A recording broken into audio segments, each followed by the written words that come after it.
Ek het op die jeugkatalogus van Jeugfokus hierdie produkte gesien en ek wil graag vir jou vra 'n bietjie vir my te vertel. Ek sien dit is vir graad 7 tot 10. So as jy dalk net vir my 'n bietjie kan vertel, waaroor gaan dit? Ja, ons is baie opgewonde hieroor want ons het agtergekom dat daar meer as net die basiese behoefte van een kategese produk is wat jy gedurende die jaar gebruik.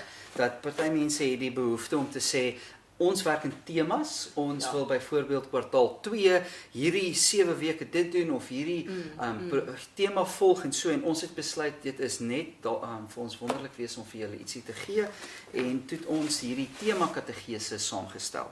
En dit is nou hierdie eerste 2 reekse wat ons beskikbaar het waar jy tot 10 weke kan kom en dan hierdie dinge kan volg. Jy kan byvoorbeeld besluit julle tweede kwartaal vat julle die boek Kompas en dit help jou om rigting in die lewe te kry. Dis 10 lekker temas. Wat is die tipe temas wat weet jy tipies sal wees?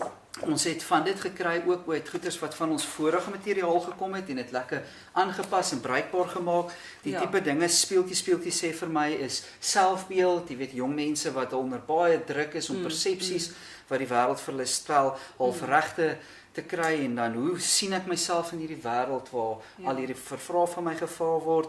We Are Family gaan oor egskeidings en gebroke families en hersaamgestelde families. Hoe leef ons in hierdie komplikasies wat daarin is? As ballonnebars is 'n ontmoeting wat gaan oor die druk van ouers en gemeenskappe en skole om te presteer en tipiese tiener tipe dinge. So dit is beide van hulle speel daai tipe rol. Kompas en dan Padkaart ook. Padkaart het 'n lekker vars ander 10 temas wat mens ook kan gebruik en wat jy die kans kan kry om jou jong mense op te begelei. Jy gaan dit dalk doen in die tweede kwartaal tydens jou kategese.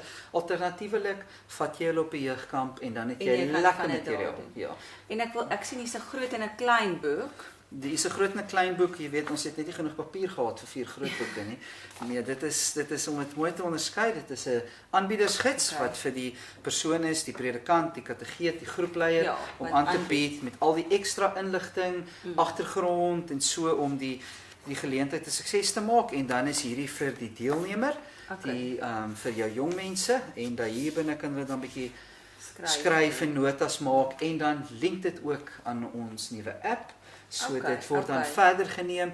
Al die hulpmiddels wat deel van die materiaal is dan sake wat hulle kan kry op die app. As hulle blaai na die app toe, sal jy daar kan sien by Kompas, hierso sal die ontmoetings wees met die aanhalings en ekstra goeders en video-opmiddels en so wat jy as aanbieder of ook as wat die jong mense kan gebruik.